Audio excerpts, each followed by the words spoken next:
Hey nerds, Farmer Jesse here. Welcome to Growers Daily, your daily dose of ecological farming insight. It is Monday, May the 19th, 2025, and today we're going to talk about terminating cover crops and how to farm and garden for the long haul.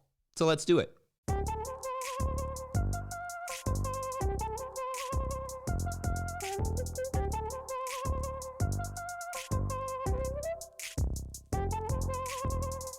All right. Well, happy Monday, everyone. Thank you to everyone who reached out after yet another series of catastrophic storms hit my state of Kentucky, this time in the form of yet another round of tornadoes that have left at least 27 dead across the region and countless homes and businesses destroyed.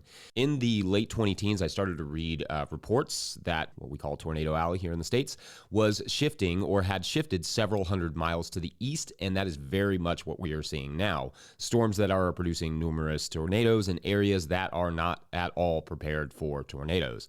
Unlike Texas and Oklahoma, for instance, Kentucky does not have a lot of storm shelters. We have loads of trailer parks, which are incredibly vulnerable. My area of the country is just not a place set up for this type of weather. So when it hits, the heartbreak is amplified. I feel sometimes that I am sort of shouting this into the void, but I genuinely believe we could address this intensification of weather, even to a small extent, with the way we farm, the way we manage the land, the way that we manage water, the way that we manage forests, the way we live. We could address this through preparing these towns instead of ignoring the oncoming devastation. We won't, of course, but we could. We can. We're equipped for it. We have the technology, plants and animals and soil and money and ideas. We just need the will, both political and grassroots, which, now that I'm thinking about it and saying it out loud, it feels like quite the poignant term here. Grassroots. Anyway, my heart goes out to all of those families and communities in my region affected by this tragedy. We were spared, but a lot of people were not. So please help if you can. I'll put a link in the show notes to the Kentucky Storm Relief Fund. Appreciate you. All right, so perhaps at least one part of the solution to mitigating some of these disasters is cover cropping, if I'm allowed the usual janky transition. I have been saying I was going to talk about cover crop termination for a while, so let's do that today, maybe even a little bit all week.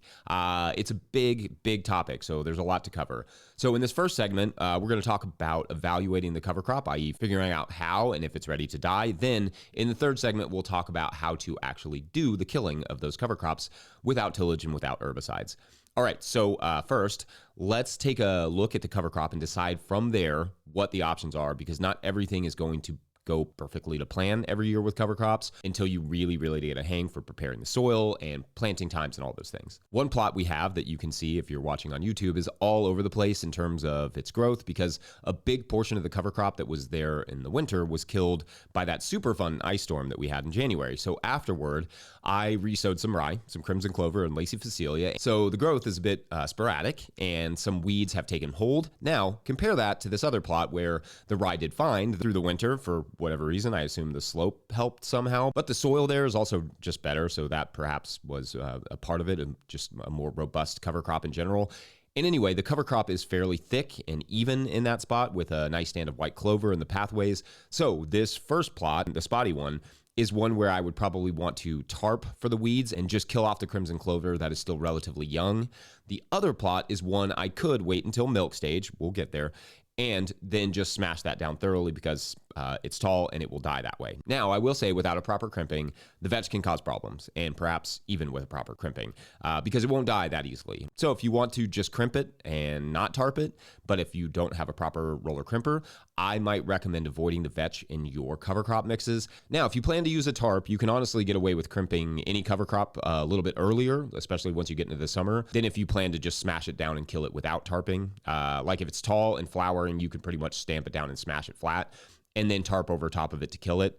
It will just take a little longer if it's a little bit less mature, but as long as it's relatively tall, it will die. I mean, by and large, in my opinion, it's just easier to wait the extra week or so until it's at that milk stage to get a little bit more biomass out of it, and it just dies easier. Now, if there are not many or any weeds in those beds, either from last summer or currently, but it's not super thick, you will likely need to supplement the mulching effect a little bit, meaning that the cover crop alone may not suffice as a mulch unless those beds are absolutely 100% clear of any weed seeds. This is especially true in warmer, wetter regions where the cover crop will break down faster and weeds may germinate at lower depths. Now, especially for rye, milk stage is the ideal time to crimp and terminate the cover crop. I've said that term several times, so let's get to it. Milk stage is when the plant is starting to put the most energy into its seeds, but the seeds have not formed. So when you crimp the plant at this stage, it can no longer transport nutrients to the seed head, thus arresting the process and killing the plant. Milk stage comes after the flowering stage and the pollen stage. You will see seed heads form, but they will feel a little hollow. Then the flowers are little yellow things dangling down from the seed head that are soon followed by the pollen, which will fall from the plant as you tap it. Then that is followed soon thereafter by milk stage, i.e. when you can feel the seed heads filling up when you squeeze them, but instead of a hard seed, a liquid comes out, a milk, if you will. Again, that is the ideal time to terminate the rye because you have both maximized its maturity and caught it at its most vulnerable. If you go much beyond that stage, however, you have planted rye again, which may not be a big issue until the late summer, but just a heads up because, if the goal was to avoid weeds, then rye will become the weed if you wait too long to terminate it. All right, so that's the evaluation stuff. And in the third segment, we will get to the termination stuff. Make sure to put any questions you have in the comments so that I can get to those throughout the week, throughout next week. But before we get to the termination stuff, how about a question on ergonomic gardening, BRB? If you're watching this on YouTube, you can see one underappreciated element of rye and grasses in general is bugs. Lots and lots of bugs. Love these flowers. Today's episode is brought to you by Precip. Precip is billed as the easiest way to keep track of rainfall, and that is true, but it is a lot more than that. Sure, you can open the app and immediately see accurate rainfall totals, but you can also save locations to see historical rainfall totals, wind speeds, and all sorts of other nerdy details. Their radar-based technology means you can ditch the rain gauge. I usually have to do that anyway because the kids find a way to smash it with a baseball bat. You can ditch the rain gauge and start tracking rain and other growing conditions all on your phone. Click the link in the show notes to find out more. Today's episode is also brought to you by Farmhand. I started a CSA to grow food and build community, not to drown in admin work. Spreadsheets, emails, and pack lists take up too much time. If I could spend less time at my desk and more in the field, that'd be a win. Enter Farmhand. Farmhand automates billing, newsletters, websites, and member support, saving CSA farmers 20 plus hours a week. Focus on farming, not paperwork. See how Farmhand can help. Book a one-on-one demo with founder Ari at farmhand.partners/no-till. That's farmhand.partners/no-till. All right, back to the show.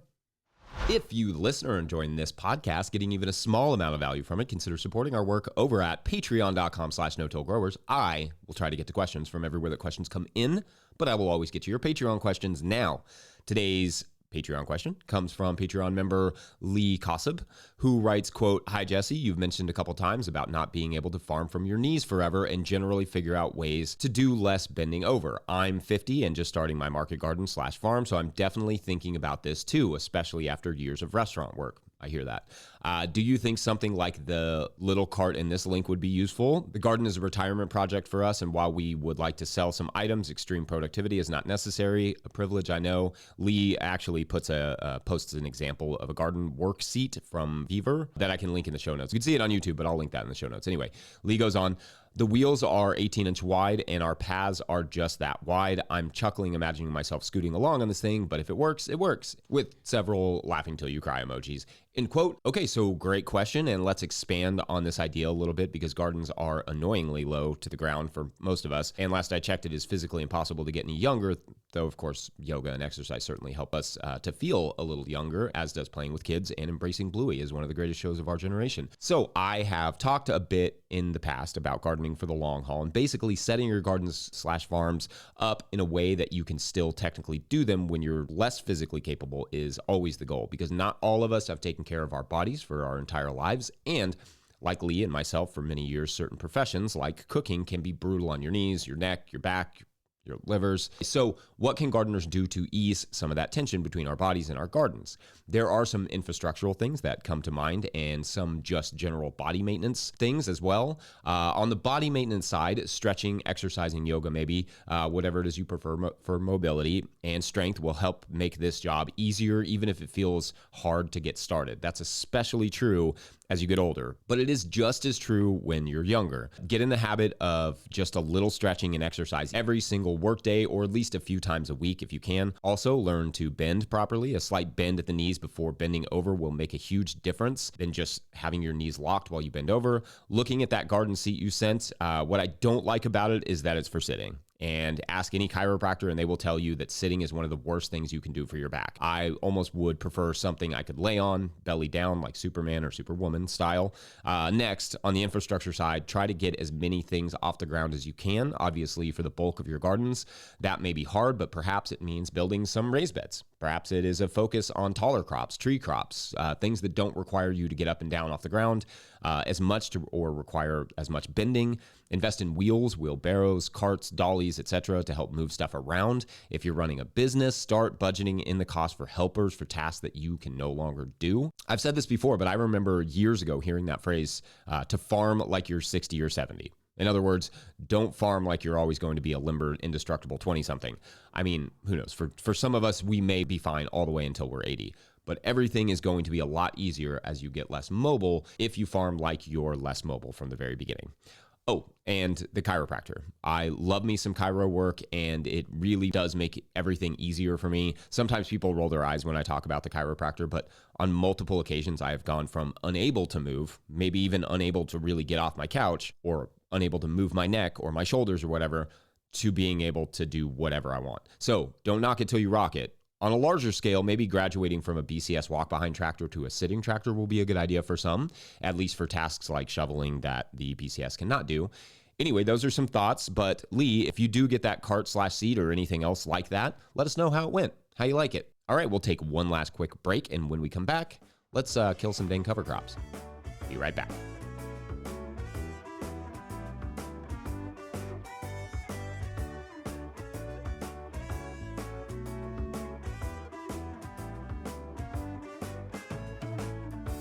Sliding since I don't remember when, in and out of consciousness. Today's episode of Growers Daily is also brought to you by Ring of Fire. What if you could turn your brush problem into black gold? The Ring of Fire biochar kiln is your spring tool for soil transformation, converting woody debris into high-quality biochar in just hours. Biochar will kickstart your compost, retain water and nutrients in your soil, and provide habitat for beneficial microbes. Now $19.95 with flat rate shipping. Their spring sale runs through June. Don't wait to boost your soil and optimize your inputs. Visit ringoffire.earth/growers now to learn more. Also, for more information on biochar, check out the No Till Market Garden podcast interview with Kelpie Wilson, inventor of the Ring of Fire kiln, that we will link in the show notes. Today's episode is also brought to you by FarmRaise. Still struggling with your balance sheet? Your lender's asking for a balance sheet and you're stuck with a spreadsheet mess or guessing your numbers? FarmRaise Tracks takes the stress out of farm finance. With one click, you can generate an accurate, up-to-date balance sheet that shows your assets, liabilities, and equity. No accounting degree required. You'll be ready for loan applications, tax season, or just a clearer picture of where your farm stands. Join thousands of farmers using Tracks to build stronger businesses. Get 20% off with code NOTIL20 at farmraise.com for the lifetime of your membership. All right, back to the show. All right, so in the first segment, we did the evaluation of the cover crop thing. Now, let's kill it off. I'm going to go through the two main ways to do this: crimping alone to kill a cover crop and finishing that crimping with a tarp. Crimping alone can be done without a proper roller crimper, which is specifically designed with a chevron shape, which you can see if you're watching on YouTube, which basically just is the most effective way to crimp a crop they found. But I find that if you time it right and it's just rye you're dealing with, the roller crimper is not entirely necessary. I have used the roller on my heavy power harrow to crimp rye, so long as the rye is at milk stage. I've used that power harrow with the tine spinning several inches above the ground, what I call the clobber kill, and that works pretty well as well, though it can sometimes jam the harrow, just fair warning. I've also used our flail mower, not running, just like without the PTO engaged, just literally letting it roll over the cover crop. Notably, always all the same direction. Like if you have to go all the way back around the cover crop just to make sure it's all falling the same direction. If you go back and forth, it gets messy because the cover crop you just laid down ends up kind of clogging whatever you're pushing it down with. So I prefer to just go one way the whole way on the cover crop. Or like I said, it gets messy. That's messy with a Y, not an I. That's an important distinction. If you don't have vetch mixed in, like I said, it won't easily die without a really good crimper, though sometimes even then it won't fully die. But maybe that's not an issue for the crop you're going to be putting there. I don't know. The only thing is that vetch will reseed, so you either have to hand weed it out, whatever survives, or just let it do its thing, which is fine, I guess, if you don't mind having vetch there. Now, if you plan to tarp, then it almost doesn't matter how you get it flat against the ground, so long as you are in a mildly warm region or in the mildly warm time of year. I will sometimes chop and drop. What I mean, that's just mowing a cover crop and tarp it if I want to later directly seed into that area by raking it away and then seeding.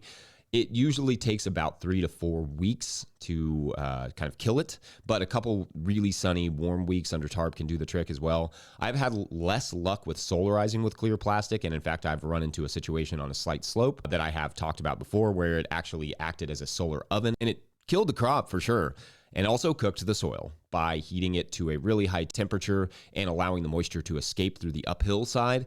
Not saying it won't work, just really seal those ends so you don't lose all that moisture. For crimping, I will say that I don't really use what we call like the post method, where you attach a metal post to your feet and walk down the line, like down the bed, kind of crimping the rye, just smashing it down with the bar, because it's just a lot of work in our heat. I prefer to smash it down as fast as possible, like with a power harrow or the mower or whatever, just kind of smash it to the ground and then kind of tarp it and move on. That said, you can also do that, and it's certainly satisfying to do the smash.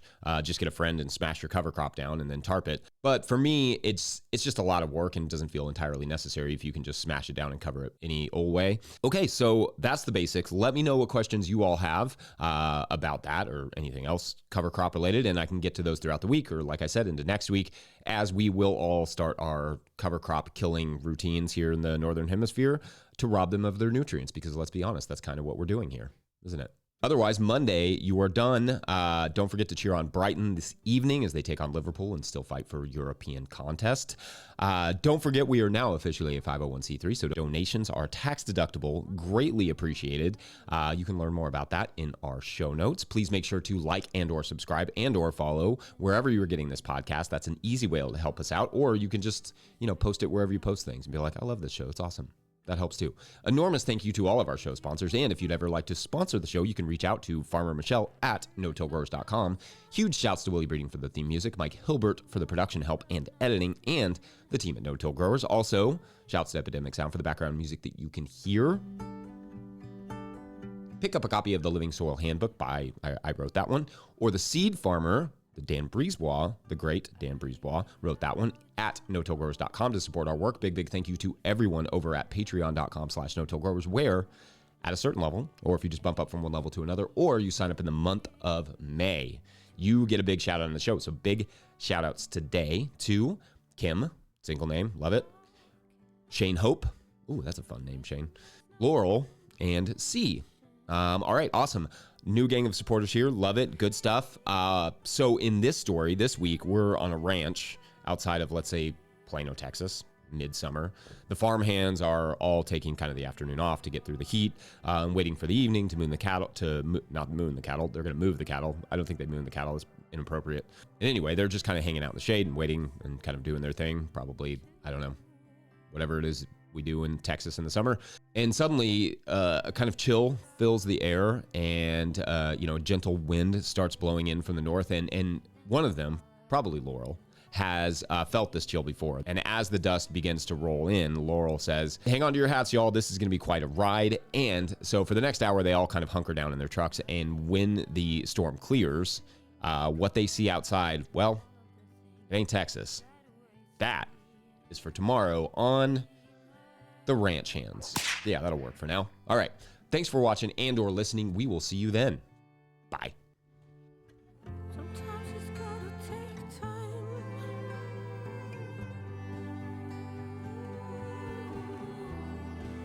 Sometimes it's gotta